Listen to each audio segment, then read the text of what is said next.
अब हम डिस्कस करेंगे mail reproductive system. Mail reproductive system में कौन कौन से पार्ट्स इंक्लूड होते हैं। पहला टेस्टिस, टेस्टिस के अलावा एसेसरी डक्ट्स, एसेसरी डक्ट्स के अलावा एसेसरी ग्लैंड्स, एसेसरी ग्लैंड के बाद एक्सटर्नल जेनेटेलिया। तो हमने देखा कि मेल रिप्रोडक्टिव सिस्टम में ये चीजें इंक्लूड होती हैं, ये चीजें पार्टिसिपेट करती हैं। मेनली क्या होता है, जब हम मेल रिप्रोडक्टिव सिस्टम को या किसी मेल समझना है तो हम किसी जब मेल को देखते हैं तो उसका जब एक्सटर्नल पार्ट होता है उसमें सिर्फ एक्सटर्नल जेनेटेलिया और टेस्टिस ही दिखाई देता है, बाकी का पार्ट हिडन रहता है। यानी कि जब हम किसी मेल को देखते हैं तो आउटर साइड से टेस्टिस और एक्सटर्नल जेनेटेलिया ही दिखते हैं, ये दोनों चीजें हिडन रहती हैं। इसको अच्छे से समझने के लिए बाय फिगर हम समझते हैं। यह है टेस्टिस। टेस्टिस आगे चल के वॉस डिफरेंस से होते हुए ये यहाँ एजैकुलेटरी डक्ट्स और यूरेथ्रा से होते हुए ये पेनिस तक पहुंचता है, यही इतना होता है। इसको समझते ऐसे हैं कि मान लीजिए ये है टेस्टिस और ये है एसेसरी डक्ट। ये टेस्टिस हो गया, ये एसेसरी डक्ट। एसेसरी डक्ट आगे जाके यहाँ पे कुछ एसेसरी ग्लैंड्स इंक्लूड होती हैं। एसेसरी ग्लैंड्स के बाद यहाँ जाके एक्सटर्नल जेनेटेलिया। बस इतना सा सिंपल सा है मेल रिप्रोडक्टिव सिस्टम। इसको आइए अच्छे से समझते हैं। ये है स्क्रोटम के अंदर का टेस्टिस। टेस्टिस नंबर में 2 होते हैं। स्क्रोटम के अंदर होता है टेस्टिस। टेस्टिस जो है ये, और ये आगे जाके ये खुलता है वॉस डिफरेंस से, और ये वॉस डिफरेंस आगे जाके ये यहाँ जाके पेनिस तक स्पर्म को कैरी करता है। लेकिन हम ये भी जान लेते हैं जो टेस्टिस होता है ये बॉडी से बाहर, मेल की बॉडी से बाहर की ओर लटका हुआ होता है। क्यों लटका हुआ होता है? क्या होता है, जो टेस्टिस है उसमें जो स्पर्मेटोजोआ है या स्पर्म का फॉर्मेशन होता है, उसको सरवाइव करने के लिए, अच्छे से डेवलप होने के लिए बॉडी के कोर टेम्परेचर से 2 से 2.5 डिग्री सेल्सियस कम टेम्परेचर चाहिए होता है सरवाइव करने के लिए। इस वजह से यह बॉडी के बाहर होता है। इसको हम दिखाते हैं। ये टेस्टिस ये आगे जाके खुल रहा है वॉस डिफरेंस से, लेकिन इस टेस्टिस और वॉस डिफरेंस के बीच में यहाँ एक संरचना पाई जाती है। उस संरचना को समझने के लिए हमें इधर इस फिगर को समझना होगा। जब हम इस टेस्टिस का कट सेक्शन करके या माइक्रोस्कोपिक स्ट्रक्चर देखते हैं तो वो हमें कुछ ऐसा दिखाई देता है। जब हम टेस्टिस को कट सेक्शन करके उसका माइक्रोस्कोपिक स्ट्रक्चर देखेंगे तो वो हमें इस तरह दिखेगा। उसमें हमें कंपार्टमेंट्स देखने को मिलते हैं। लगभग एक टेस्टिस के अंदर 250 कंपार्टमेंट्स होते हैं। एक टेस्टिस के अंदर 250 कंपार्टमेंट्स होते हैं। इन कंपार्टमेंट्स को टेस्टिकुलर लोब्यूल्स कहते हैं। क्या कहते हैं? टेस्टिकुलर लोब्यूल्स कहते हैं। इन कंपार्टमेंट्स को टेस्टिकुलर, यानी एक टेस्टिस के अंदर लगभग 250 टेस्टिकुलर लोब्यूल्स प्रेजेंट होते हैं। इन टेस्टिकुलर लोब्यूल्स के अंदर ये आपको एक उलझी हुई संरचना दिख रही होगी, इसे सेमनीफेरस ट्यूब्यूल्स कहते हैं। यानी टेस्टिकुलर लोब्यूल्स के अंदर पाया जाता है seminiferous tubules. In seminiferous tubules के अंदर ही स्पर्मेटोजोआ का और या जर्म सेल्स जो हैं उसका फॉर्मेशन होता है, उसका डेवलपमेंट होता है। यानी यहीं पे हमारी प्राइमरी साइट होती है जहां पे स्पर्म का फॉर्मेशन होता है। ठीक, तो इन्हें कहते हैं सेमनीफेरस ट्यूब्यूल्स। सेमनीफेरस ट्यूब्यूल्स में क्या होता है, जो जर्म सेल्स होती हैं या स्पर्मेटोजोआ होता है वह ये ऊपर की ओर चढ़ता है। कहाँ? एक चीज और जान लीजिए, सेमनीफेरस ट्यूब्यूल्स की संख्या लगभग 1 से 3 होती है। 250 कंपार्टमेंट्स होते हैं और एक ट्यूब्यूल्स की 1 से 3 पाए जाते हैं एक के अंदर।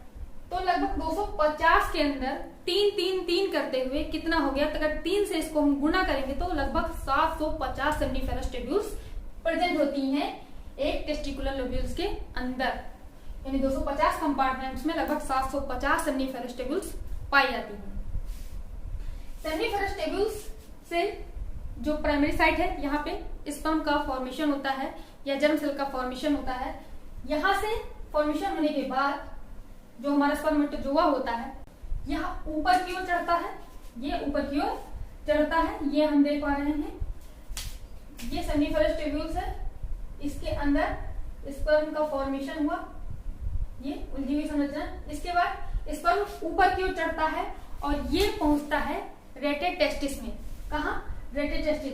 सेमनीफेरस टेब्यूल्स के बाद पहुंचेगा रेटेड टेस्टिस और रेटेड टेस्टिस के बाद ये वास इफरेंस में। सेमनीफेरस टेब्यूल्स से जब ऊपर की ओर चढ़ेगा तो ये पहुंचेगा रेटेड टेस्टिस में।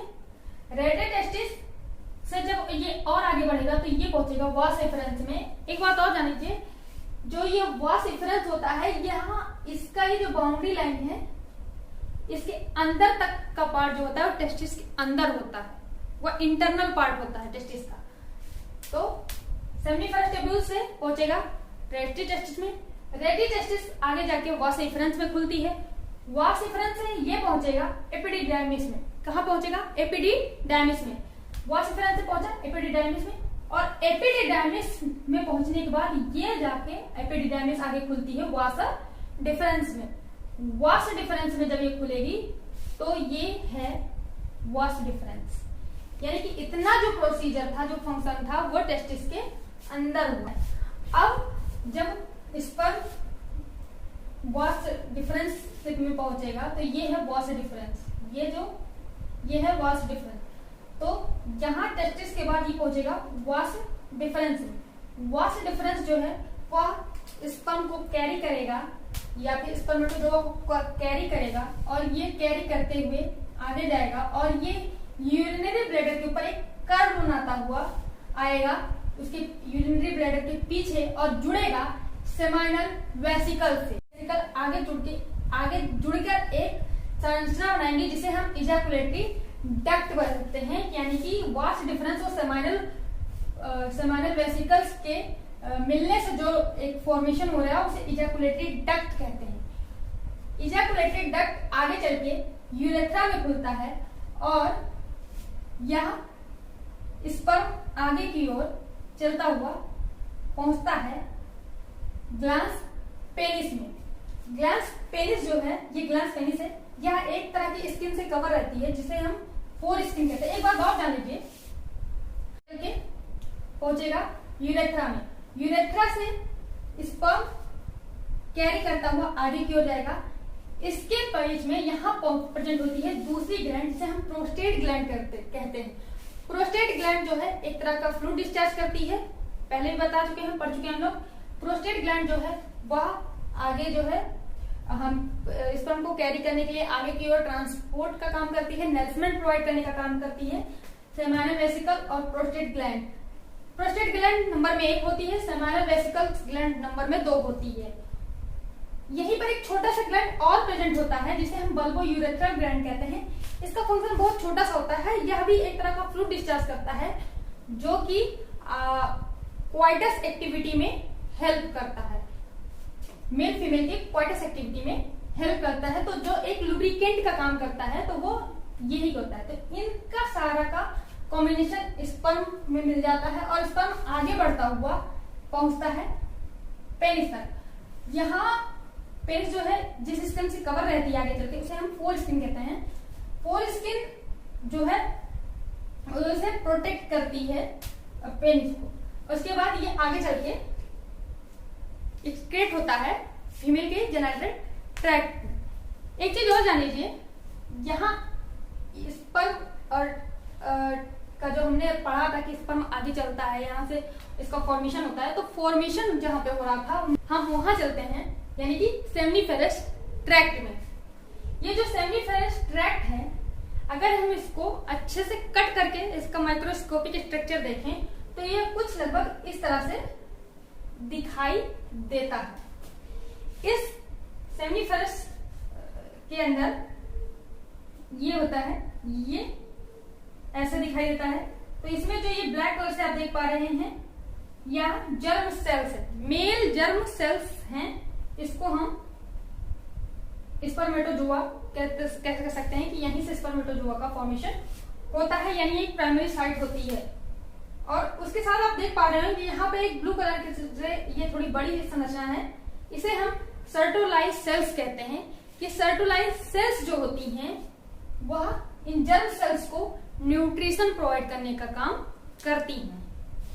तो हमने देखा था कि ये सेमनीफेरस ट्यूब्यूल्स जो होती हैं वहां से फॉर्मेशन हो रहा है। तो इन फॉर्मेशन हुए स्पर्म्स को, स्पर्मेटोजोआ को जो नरिशमेंट देता है उसे सर्टोलाइज सेल्स कहते हैं। इन सेमनीफेरस ट्यूब्यूल्स के बीच में कहते हैं, इन सेमनीफेरस ट्यूब्यूल्स के बीच में जो सेल्स पाई जाती हैं उसे इंट्रास्टिशियल सेल्स कहते हैं। इन इंट्रास्टिशियल सेल्स से ही टेस्टोस्टेरोन का फॉर्मेशन होता है, यहीं से टेस्टोस्टेरोन हार्मोन प्रोड्यूस होती हैं, जो कि प्यूबर्टी के बाद मेल में आवाज बढ़ना, दाढ़ी मुछाना, इन सब के लिए जिम्मेदार होती हैं। तो हमने देखा कि ये जर्म सेल्स जहां पे प्रोड्यूस होती हैं, उन जर्म सेल्स को न्यूट्रिशन कौन देता है? सर्टोलाइज सेल्स। इन जर्म सेल्स जहां पाई जाती हैं, यानी जो ये सेमनीफेरस ट्यूब्यूल्स के बीच में जो सेल्स पाई जाती हैं उन्हें इंटरस्टिशियल सेल्स कहते हैं, जो कि टेस्टोस्टेरोन हार्मोन का फॉर्मेशन करता है। ये हो गया मेल रिप्रोडक्टिव सिस्टम सुपरफिशियली। एक बार इसको हम फिर से देख लेते हैं। ये जो था स्क्रोटम, स्क्रोटम के अंदर होता है टेस्टिस, जो कि नंबर में 2 होता है।